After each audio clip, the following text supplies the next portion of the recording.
ಅದು ನಿನಗೂ ಗೊತ್ತು. ಅದಕ್ಕೆ ಕಾರಣನೂ ಇದೆ. ಬಾಣಂತಿ ಆಗಿದ್ದಾಗ ಮನಸ್ಸು ಸೂಕ್ಷ್ಮ ಆಗಿರುತ್ತೆ, ಸ್ವಲ್ಪ ಭಯ ಆತಂಕ ಇರುತ್ತೆ. ಮಗು ಬಗ್ಗೆ ಕಾಳಜಿ ಇರಬೇಕು ನಿಜ, ಆದ್ರೆ ಅತಿಯಾದ್ರೆ ಅಮೃತನ ವಿಷ ಅಲ್ವಾ.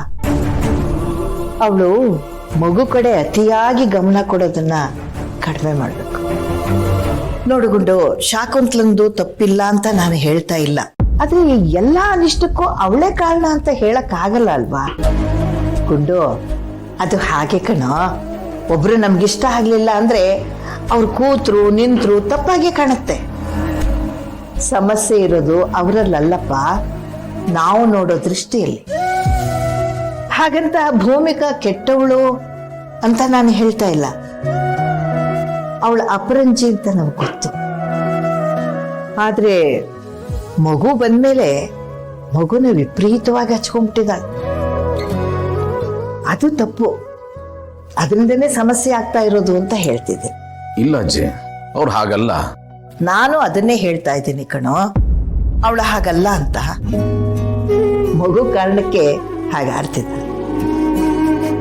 ಭೂಮಿಕಾ ಮಗುನ ತುಂಬಾ ಹಚ್ಕೊಂಡ್ಬಿಟ್ಟಿದ್ದಾಳೆ. ನನಗಷ್ಟೇ ಹಾಗನ್ನಿಸ್ತಿಲ್ಲ, ಮನೇಲಿರೋ ಎಲ್ರಿಗೂ ಹಾಗನ್ನಿಸ್ತಿದೆ. ಆದ್ರೆ ಅವಳಿಗೆ ಯಾಕೆ ಬೇಜಾರು ಮಾಡೋದು ಅಂತ ಎಲ್ರು ಸುಮ್ಮನೆ ಇದ್ದಾರೆ ಅಷ್ಟೆ.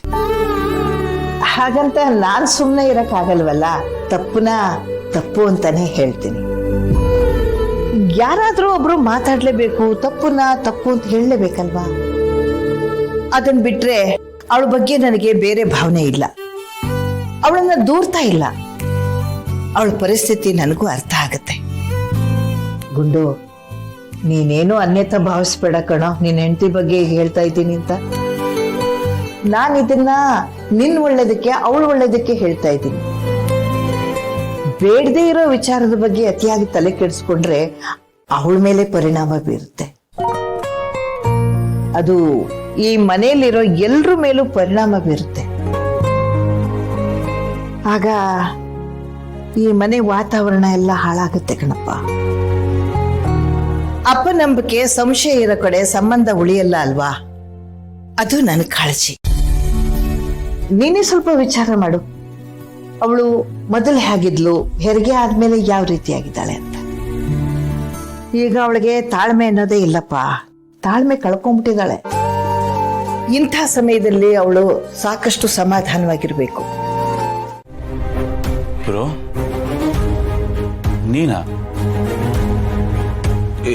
ಇದೇನಲ್ಲ ನಿಂತ್ಬಿಟ್ಟೆ, ಬಾ ಒಳಗೆ ಬಾ. ಬಾ ಬ್ರೋ. ನಿಂತ್ಕೊಳ್ಳಿ.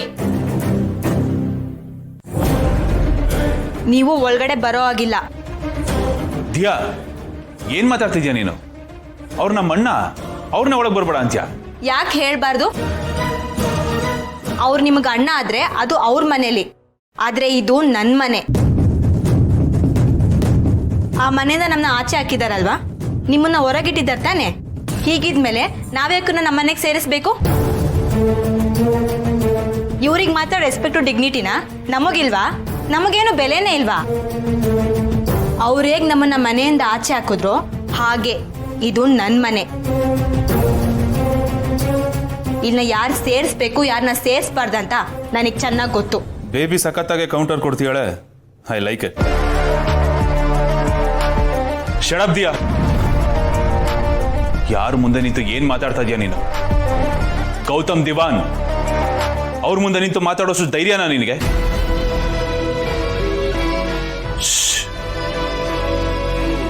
ನಮ್ಮ ಮಧ್ಯೆ 1000 ಆಗಿರ್ಬೋದು, ಬಟ್ ಯಾವತ್ತಿದ್ರೂ ಅವ್ರು ನಮ್ಮ ಅಣ್ಣನೇ.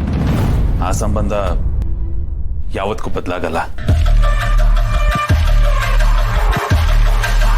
ಮುಂದಕ್ಕೆ ಒಂದು ಮಾತು ಆಡಬಾರ್ದು. ನಡಿ ಒಳಗಡೆ ಹೋಗು ಅಂದೆ.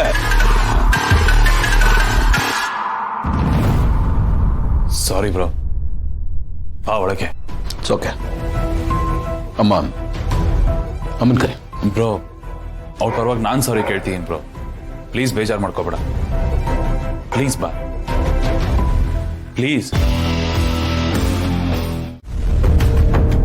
ಆದ್ರೆ ಅವಳು ಮಾಡಿರೋದೇನು?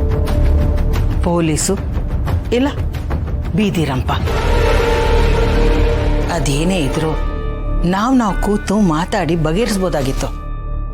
ಏನೇ ಪ್ರಾಬ್ಲಮ್ ಇದ್ರು, ಏನೇ ಮಿಸ್ಅಂಡರ್ಸ್ಟ್ಯಾಂಡಿಂಗ್ ಇದ್ರೆ ಅದನ್ನು ಕ್ಲಿಯರ್ ಮಾಡ್ಬೋದಾಗಿತ್ತು. ಅವಳಿಗೆ ಯಾವುದು ಸಿಂಪಲ್ ಆಗಿ ಮುಗಿಯೋದು ಇಷ್ಟ ಇಲ್ಲ. ಎಲ್ಲರ ಮುಂದೆ ದೊಡ್ಡ ಸೀನ್ ಕ್ರಿಯೇಟ್ ಮಾಡಬೇಕು. ಅದು ಮನೆ ಗೌತಮ್, ವಾರ್ಫೀಲ್ಡ್ ಅಲ್ಲ. ಅವಳಿಗೆ ಯಾಕದು ಅರ್ಥ ಆಗ್ತಾ ಇಲ್ಲ? ಏನಕ್ಕೆ ಅಷ್ಟೊಂದು ದ್ವೇಷ ಮಾಡ್ತಿದ್ದಾಳೆ? ಅದರಿಂದ ಏನು ಸಾಧನೆ ಮಾಡ್ತಾಳೆ? ಏನೂ ಇಲ್ಲ. ಮನೆಯವ್ರ ಮನಸ್ಸನ್ನು ಒಡೆದು ಚೂರು ಮಾಡ್ತಿದ್ದಾಳೆ ಅಷ್ಟೇ. ಯಾರು ಮುಖಕ್ಕೆ ಮುಖ ಕೊಟ್ಟು ಮಾತಾಡದೇ ಇರೋ ಥರ ಮಾಡಿಬಿಟ್ಟಿದ್ದಾಳೆ. ಪ್ರೀತಿ ಕಾಳಜಿ ಇರೋ ಕಡೆ ಸಂದೇಹ ಹುಟ್ಟೋ ಥರ ಮಾಡಿಬಿಟ್ಟಿದ್ದಾಳೆ.